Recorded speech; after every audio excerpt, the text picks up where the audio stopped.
Now to new developments on the capture of ousted Venezuelan President Nicolás Maduro. Tonight, new reaction.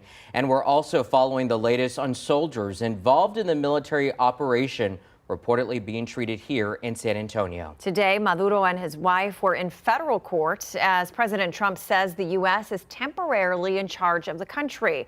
Over the weekend, they were taken during a special operations raid. They face charges related to drug trafficking and working with gangs designated as terrorist organizations. The couple has denied these allegations.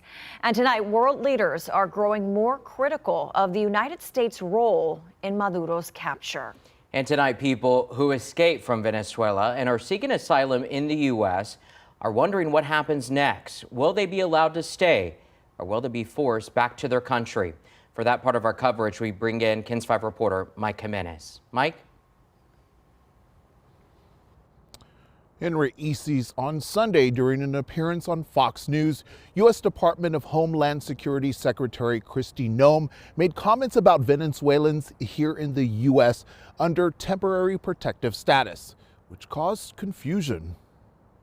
So every individual that was under TPS has the opportunity to apply for refugee status, and that evaluation will go forward. After that comment, the Department of Homeland Security posted on X walking her comment back. Local immigration attorney Ofelia Delgado agreed there is confusion and says U.S. law doesn't allow Venezuelans here in the U.S. to apply for refugee status. They must be abroad. So Venezolanos are still at risk of being detained, put into proceedings, and deported back to their home country. Even though Maduro has been arrested, Delgado says it doesn't mean that the country is safe.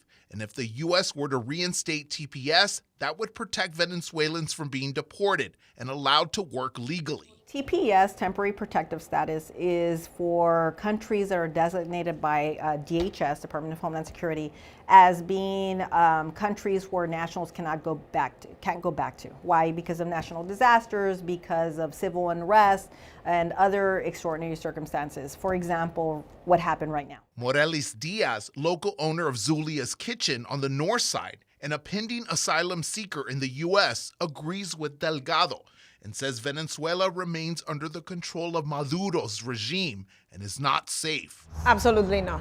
So the fact of Maduro is on jail right now is not the fact that Venezuela is a safe place for Venezuelan, or at least for the people that suffer of persecution. Diaz says she would like to see TPS brought back, but respects the decision of the U.S. government. I beg for a status for us that protect us for more time. Delgado says with all the confusion right now, it's best to seek legal advice. Don't stay in the shadows. Don't be so afraid that you don't seek some kind of legal counsel. Mike Jimenez, KENS 5.